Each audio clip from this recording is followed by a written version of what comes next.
Today marks the deadline for the U.S. Secret Service to hand over deleted text messages from the day of the U.S. Capitol attack. Meanwhile, the trial of a former Trump advisor who refused to testify for the committee is underway. NBC's Bree Jackson is live in Washington, D.C. for us this morning. Bree, good morning. Good morning, Maureen. Yeah, there's a lot happening in Washington, D.C. today, but it's all tied to the January 6th committee. New witnesses are set to testify in the committee's primetime hearing on Thursday. And that former White House strategist is set to face a jury in his contempt of Congress case.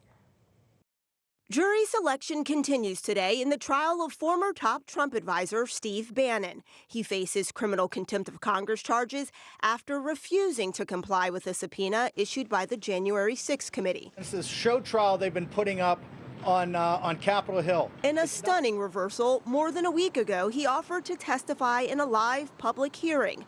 But committee members said that's not likely. Experts argue Bannon's legal options are running low. Really, all of the posturing that we're seeing, this is setting up an appeal down the road after he's convicted. The panel investigating the U.S. Capitol attack is interested in Bannon's possible foreknowledge of events that day. All hell is going to break loose tomorrow. They also subpoenaed the Secret Service for deleted text messages agents sent on January 5th and 6th. What was being communicated between these Secret Service personnel that will tell us a lot about what was happening with the actual players involved. Those Secret Service messages could get us inside the president's intentions, his mindset before, during, and after the violence on January 6th. Committee members vow to go to great lengths if they don't receive the text messages by today's deadline. We'll use whatever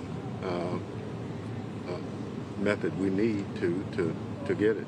We're going to do whatever we can to retrieve the substance of those texts. Those expected to testify Thursday include two Trump White House officials, Matthew Pottinger and Sarah Matthews. They were among a wave of people who resigned following the attack at the U.S. Capitol.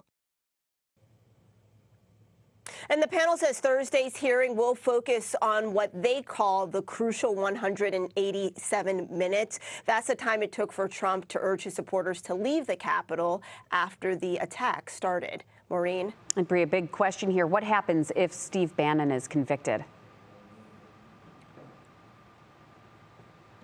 Well, Bannon faces 2 counts of criminal contempt.